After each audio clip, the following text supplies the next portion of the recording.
Veg Craze, and I have a book review for you today, except today's book is a magazine. So I haven't done any magazine reviews yet, mostly because there aren't very many vegan magazines, but I think it's worth mentioning, especially since today's magazine is called Laika. I think that's how you pronounce it.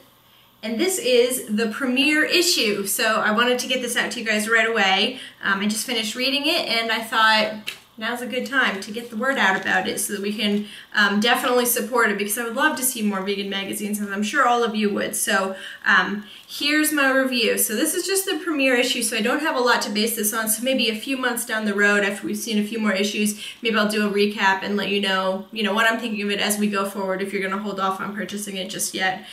But the premiere issue, overall, I like it. I don't love it, but I really like it. So first, the strange title. As I said, I'm not sure if that's how you pronounce it. I don't know how many of you know who Laika is, but they explain in the back. The last page is just like a thank you reader sort of thing.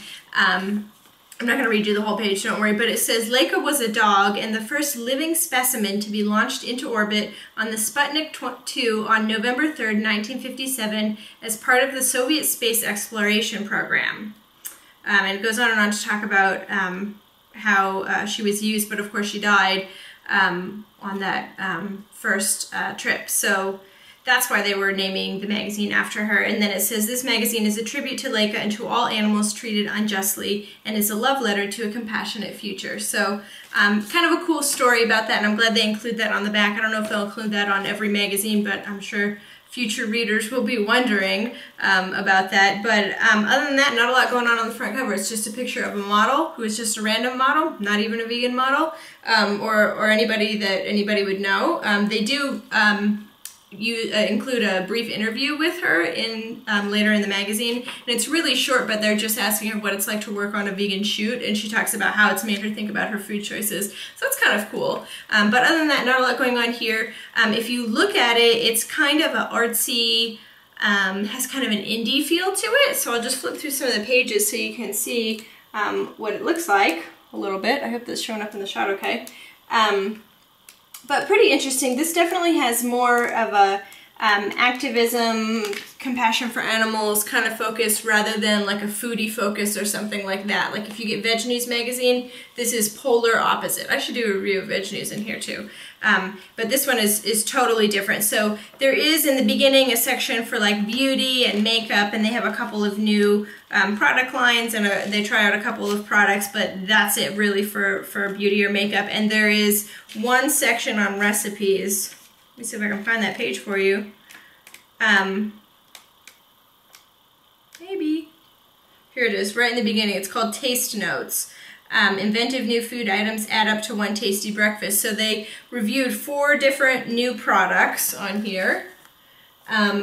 And just in case you're wondering, they were the Veg, which is the new egg replacement product, and actually I just tried that too, so I'll be reviewing it soon, as well as some Greek-style almond yogurt, bee-free honey, and Parmala, which I also have tried. I didn't think about reviewing that. I should pull it out of my fridge and review that for you guys. So they reviewed them just briefly, and I mean like bulleted list. That's how brief. And then they include one recipe for an omelet. And the picture looks like this.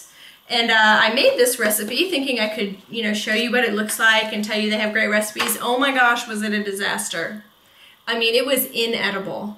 No joke. Not only did it not taste good, it didn't look anything like this. I mean, I consider myself a pretty good cook, and boy, not even close. I mean, the filling didn't make enough to fill it, didn't even cover half of the omelet.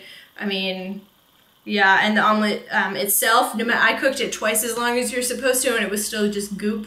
I mean, it was just total disaster. So really bad news on the recipe front, but they only include one recipe here, so clearly that's not, their focus. Is not a foodie focus, which I think is kind of sad. I was really excited to try this. I mean, a vegan omelet, that would be awesome, but no luck. So I'll let you know if in the next couple of magazines if they have a recipe that, works. I'll let you know. But the rest of it is pretty interesting. Other than that and the beauty section, after that, which is only a few pages, after that it's long articles. So if you like to really read, like you're reading, you know, some serious articles, then this would be really good for you. If you like to flip through a magazine casually and read little snippets, definitely do not get this magazine.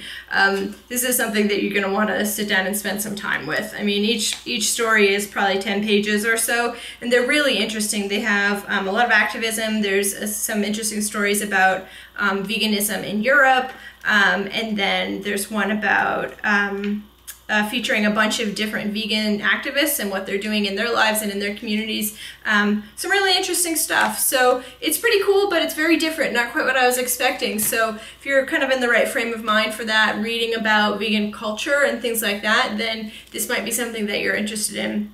Overall, I like it, and I'm glad I got a subscription, but we'll see if I end up loving it or how it turns out. It'll also probably change a little bit going forward, you know, as the editors kind of feel out the new market, because it is a brand new magazine.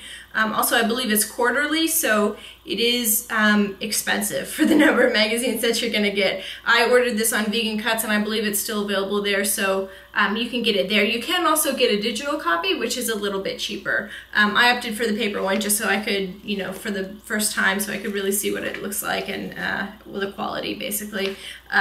So probably next time I would try the digital version. That would certainly be more eco-friendly, so I would recommend that.